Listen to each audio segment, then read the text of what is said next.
ओम। आज हम चर्चा करने वाले हैं वृत्ति के बारे में।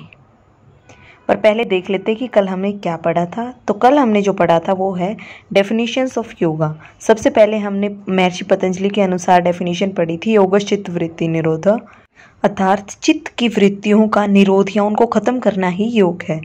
फिर उसके बाद हमने बात करी थी महर्षि व्यास के अकॉर्डिंग योग समाधि, यानी कि योग का नाम ही समाधि या फिर योग नाम समाधि का ही है, जिसका भाव यह है कि समाधि द्वारा जीवात्मा उस सच्चिदानंद स्वरूप ब्रह्म का साक्षात्कार करे और यही योग है। हमने यहाँ तक बात करी थी। ऊपर वाली डेफिनेशन में जो वृत्तियाँ शब्द यूज हुआ है, आज हम उसकी चर्चा करने वाले हैं कि वृत्तियाँ क्या हैं और उसका थोड़ा डिटेल में अध्ययन करने वाले हैं। फिर उसके बाद हमने श्रीमद् भगवद गीता के अनुसार योगस्था कुरु कर्माणि संगम त्यक्त्वा धनंजय सिद्ध सिद्धयो समो भूत्वा समत्वम योग उच्यते, ये चर्चा की थी कि योग में स्थिर होकर कर्म फल का त्याग कर और सिद्ध असिद्धि में सम होकर कर्मों को कर, और यही समता योग है। फिर उसके बाद हमने दूसरे अध्याय के 50वें श्लोक की बात करी थी, बुद्धि युक्तो जहाँ दिए उभय सुकृत दुष्कृते तस्माद् योगाय युज्यस्व योगः कर्मसु कौशलम, अर्थात कर्मों में कुशलता का नाम ही योग है। मीन्स कर्म हम इस प्रकार करें कि कर्म बंधन का कारण ना बने, उन्हें अनासक्त भाव से करें। कर्तव्य कर्मों का निर्वहन करना ही कर्म योग है, ये हमने बात की थी। उसके उपरांत हमने महोपनिषद के अनुसार मन के संवेगों पर नियंत्रण करना ही योग है, और महर्षि अरविंद के अनुसार जीवन को बिना खोए भगवान की प्राप्ति ही योग है। गुरु ग्रंथ साहिब के अनुसार निस्वार्थ भावना से कर्म करना ही सच्चे धर्म का पालन है और यही वास्तविक योग है। स्वामी विवेकानंद के अनुसार प्राचीन आर्ष ग्रंथों का अध्ययन ही योग है। फिर पंडित श्री राम शर्माचार्य जी के अनुसार जीवन जीने की कला ही योग है। इन सब के बारे में डिस्कस किया था, आप पिछली वीडियो में जाके ये सब चीज़ें देख सकते हैं। आज हम बात करते हैं वृत्तियों की।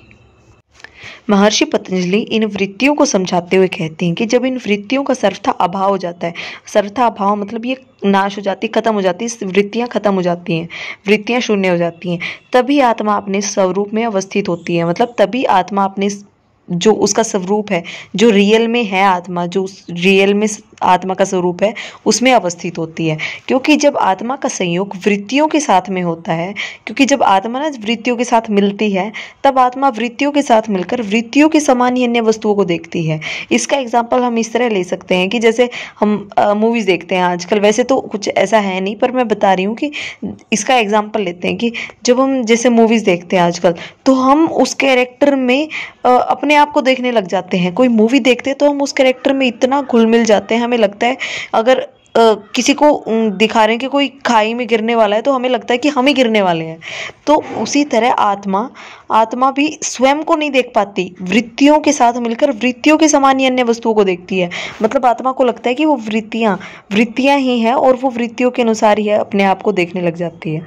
ठीक है, आत्मा उस समय स्वयं को नहीं देख सकती, उसे अपने स्वरूप का ज्ञान नहीं हो पाता, परंतु जब वृत्तियां रुक जाती हैं तो उसे अपने स्वरूप का ज्ञान हो जाता है।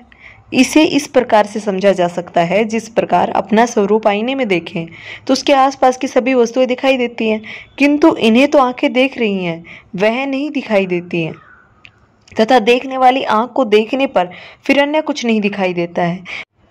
इसी प्रकार उस आत्मा की भी स्थिति ऐसी हो जाती है कि जैसे कि इसका एग्जाम्पल आपको समझ में आया, इन्होंने क्या समझाना चाहा कि अगर हम शीशे में खुद को देखें तो हमें सिर्फ हम अपना चेहरा देखते हैं। हम क्या शीशे में आसपास की वस्तुएं देखते हैं क्या? जब हम अपना चेहरा देख पाते हैं तब वो फोकस, जैसे कैमरा किसी एक चीज़ पे फोकस करता है, आसपास की सारी चीज़ें ब्लर हो जाती हैं, है ना। तो हम अगर आंखें देख रही हैं ना, आंखें हमारा चेहरा देख रही हैं, अगर हम आंखों को देखें तो हमें अपना चेहरा भी दिखाई नहीं देगा। तो उसी प्रकार आत्मा होती है कि अगर आत्मा खुद को देखे तो उसको बाकी सारी चीज़ें ब्लर दिखाई देंगी, मतलब दिखाई नहीं देंगी। और अगर आत्मा वृत्तियों को देखने लग जाए तो उसको आत्मा को खुद दिखाई नहीं देगा। यानी कि हम अपना चेहरा देख रहे हैं तो हम खुद अपने चेहरे को नहीं देखते। जब हम आंखों में देखते हैं तो, है ना, अपनी ही आंखें शीशे में देखेंगे तो अपना चेहरा दिखाई नहीं देगा। यही उसी प्रकार है कि आत्मा अगर वृत्तियों की तरह देखने लग जाती है तो मतलब और सारी चीज़ें ब्लर हो जाती है, और सारी चीज़ें दिखाई नहीं देती। तो ये इस प्रकार महर्षि पतंजलि ने आत्मा और चित्त और वृत्तियों को समझाने की कोशिश की है। अब हम चित्त वृत्ति के भेद पे आते हैं। महर्षि पतंजलि ने चित्त की 5 वृत्तियां बताई हैं तथा उनकी प्रत्येक के क्लिष्ट और अक्लिष्ट दो दो भेद बताए हैं।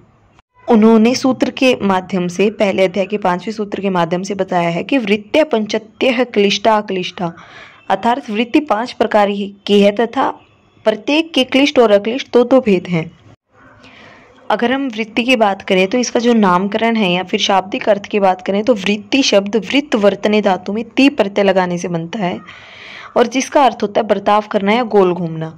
चित्त जो बर्ताव करता है या कार्य करता है वह सब वृत्तियों का रूप ले लेता है। जिस प्रकार जल में वर्तुलाकार गोल गोल लहरें उठती हैं, अगर हम जैसे पत्थर मारते हैं ना जल में, उसके बार बार गोल गोल गोल गोल लहरें से उठती हैं, है ना, उसी प्रकार चित्त में भी एक के बाद एक वृत्तियां उठती हैं। हमारा चित्त कुछ न कुछ विचार या कल्पना आदि करता रहता है।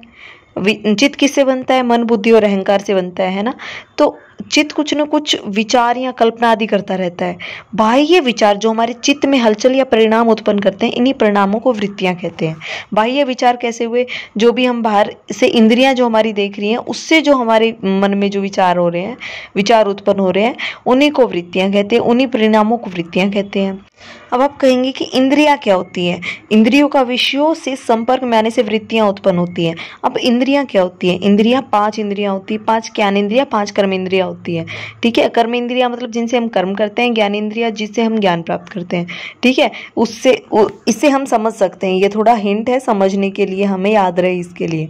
तो इन इंद्रियों के माध्यम से जब ये इंद्रियां विषयों से संपर्क में आती है ना, कोई कार्य, जैसे आँख हुई, आँख से हमने कुछ देखा, हमने देखा कि लाइट जल रही है और लाइट ये देखने के बाद हमारे दिमाग में विचार आया, हमारे मन में विचार आया, हमारी बुद्धि में विचार आया कि इसे बंद कर देना चाहिए, तो ये वृत्ति हुई। इस इंद्रिया जब विषय के संपर्क में आई, मतलब कोई चीज़ देखी उसने, विषय कोई बाहर की कोई भी वस्तु हो सकती है विषय, ठीक है, तो उसके संपर्क में आई, उसके संपर्क में आने से उसके मन में विचार आए, उसके मन में नहीं, हमारे मन में विचार आए। इंद्रियों के विषय से संपर्क में आने से हमारे मन में विचार आए, उसी को, वो जो विचार आए ना, उसी को वृत्ति कहते हैं, उनके परिणामों को वृत्ति कहते हैं। ठीक है, आगे चलते हैं। महर्षि पतंजलि ने वृत्तियों को 5 के प्रकार की बताई हैं, परंतु ये वृत्तियां स्वभाव से 2 प्रकार की होती हैं, क्लिष्ट और अक्लिष्ट। क्लिष्ट वृत्ति वे वृत्तियां हैं जिनसे मनुष्य को कष्ट होता है, कष्ट या दुख का अनुभव करता है। दूसरी वृत्ति अक्लिष्ट वे वृत्तियां हैं जिनसे मनुष्य दुख का अनुभव नहीं करता है, सुख का अनुभव करता है। ये हम आगे डिटेल में पढ़ेंगे, पहले आगे का पैराग्राफ पढ़ लेते हैं।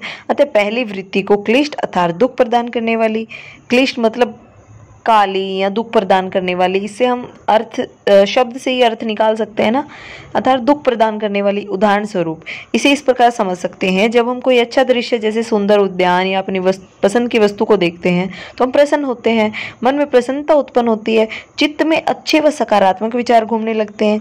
जिन दृश्यों या विचार द्वारा हमें सुख की अनुभूति हुई, सुख मिला, वह अक्लिष्ट वृत्ति होती है। अक्लिष्ट मतलब जो काली ना हो, अक्लिष्ट जो क्लिष्ट ना हो, ऐसी वृत्तियां होती हैं। इनके विपरीत यदि हम मार्ग में कोई दुर्घटना देखते हैं, ऐसे दृश्य देखते हैं जो कि हमें दुखी करते हैं, हमारा मन दुखी होने लगता है, हमें परेशान व उदास करते हैं, हम परेशान और उदास हो जाते हैं, इस प्रकार की वृत्ति जिनसे हमें दुख प्राप्त होता है, वे क्लिष्ट वृत्तियां कहलाती हैं। अब समझ आया क्लिष्ट और अक्लिष्ट का कॉन्सेप्ट। क्लिष्ट मतलब जिनसे हमें दुख मिलता है, क्लिष्ट मतलब काली या हमारे जीवन में दुख लेके आने वाली, हमारे जीवन में कालापन लेके आने वाली, और अक्लिष्ट हमारे जीवन में जो अक्लिष्ट, क्लिष्ट ना हो, जो काली ना हो, जो हमारे जीवन में सुख दे। ठीक है, ऐसी वृत्तियां अक्लिष्ट वृत्तियां होती हैं। ये हम आगे पढ़ेंगे 5 प्रकार की क्लिष्ट और अक्लिष्ट कौन कौन सी वृत्तियां होती हैं। इन दोनों उदाहरणों से सिर्फ देखने मात्र से, दृश्य मात्र से अलग अलग अनुभव हुआ हमें। एक से सुख की, प्रसन्नता की अनुभूति हुई क्योंकि हमने इतने सारे दृश्य देखे, इतने अच्छे अच्छे पहाड़, नदी, झरने, और दूसरी घटना में दुख की अनुभूति हुई। अब हम क्लिष्ट और अक्लिष्ट वृत्तियों का एक बार अच्छे से वर्णन देख लेते हैं। क्लिष्ट वृत्ति यानी कि दुख उत्पन्न करने वाली वृत्ति। क्लिष्ट वृत्तियों का अर्थ है क्लेशपूर्ण वृत्तियां, वे वृत्तियां जो 5 क्लेशों को उत्पन्न करती हैं। महर्षि पतंजलि ने ना 5 क्लेशों का वर्णन किया हुआ है पातंजलि योग सूत्र में। तो उन 5 क्लेशों को जो उत्पन्न करती हैं, उन क्लेशों का जो उत्पन्न करने का जो कारण होती हैं, वो क्लिष्ट वृत्तियां होती हैं। इन वृत्तियों में रज तथा तम गुण प्रधान होते हैं।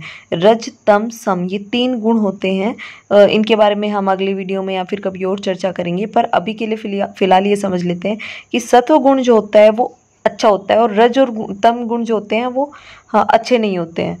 लेकिन इन वृत्तियों में रज तथा तम गुण प्रधान होते हैं, मतलब प्रधान उपस्थित होते हैं, ठीक है।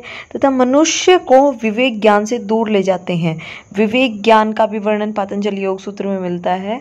जो ज्ञान यथार्थ ज्ञान है या फिर जो ज्ञान प्राप्त करने योग्य है उसको उससे दूर ले जाती हैं। ये क्लिष्ट वृत्तियां भौतिक सुख व दुख दोनों उत्पन्न करती हैं। ये वृत्तियां अधर्म तथा वासनाओं को उत्पन्न करती हैं।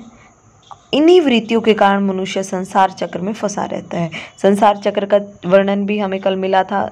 श्रीमद् भगवद गीता में संसार चक्र में फंसने की बात की गई है कि हम जो कर्म करते हैं उन्हीं के कारण हम इस संसार में जन्म मरण के चक्कर में फंस जाते हैं। इससे आगे हम बात करते हैं अक्लिष्ट वृत्तियों की। वो वृत्तियां जो सुख प्रदान करने वाली होती हैं। अक्लिष्ट का अर्थ है क्लेश रहित या क्लेशों को कम करने वाली वृत्तियां। ये वृत्तियां सत्व गुण प्रधान होती हैं। मैंने अभी बताया ना, सत्व रज और तम 3 गुण होते हैं, तो इसमें सत्व गुण प्रधान होता है और सत्व गुण अच्छा होता है, ठीक है। ये वृत्तियां 5 क्लेशों को नष्ट करने वाली होती हैं। जो 5 क्लेश की जो हमने बात की ना, जो हम पातंजलि योग सूत्र में पढ़ेंगे, तो उन 5 क्लेशों को नष्ट करने वाली होती है ये अक्लिष्ट वृत्ति। तथा जन्म मरण के चक्कर से मुक्ति प्रदान करने में सहायक होती हैं। और ये वृत्तियां योगी को विवेक ख्याति की ओर अग्रसर करती हैं। विवेक ख्याति भी हम आगे पढ़ेंगे क्या होती है, वो भी पातंजलि योग सूत्र में उसका वर्णन मिलता है। इन अक्लिष्ट वृत्ति से ही साधक पहले क्लिष्ट को हटाता है और फिर अक्लिष्ट वृत्तियों का भी निरोध करता है। अर्थात ये जो अक्लिष्ट वृत्तियां हैं ना, पहले इनसे जो साधक है वो पहले क्लिष्ट वृत्तियों को, जो दुख उत्पन्न करने वाली वृत्तियां हैं ना, उनको हटाएगा और फिर इन वृत्तियों का भी निरोध कर देगा। तो इसमें समाधि की बात करते हैं, इसमें सबीज और निर्बीज समाधि की बात आ जाती है। यहाँ क्या है ना कि बहुत सारे टॉपिक एक दूसरे से इंटरकनेक्टेड है, तो हमें इसकी बहुत डीप अध्ययन करना पड़ेगा। ये मैं हर चीज़ पे एक एक वीडियो बनाऊंगी, पर वो धीरे धीरे होगा, तो आपको सारी वीडियोस देखते रहना पड़ेगा ताकि ये सारे कॉन्सेप्ट आपको क्लियर हो जाएं। जैसे कि अभी विवेक ख्याति का जो कॉन्सेप्ट था, समाधि का जो कॉन्सेप्ट होगा, ये पहले क्लिष्ट को कैसे हटाएंगे, अक्लिष्ट को कैसे हटाएंगे, ये सब जो हमारे ये पूरी लंबे वीडियो बनने वाले टॉपिक हैं, तो इन पे भी हम धीरे धीरे करके वीडियोस बनाएंगे। और चैनल को सब्सक्राइब करना ना भूलें।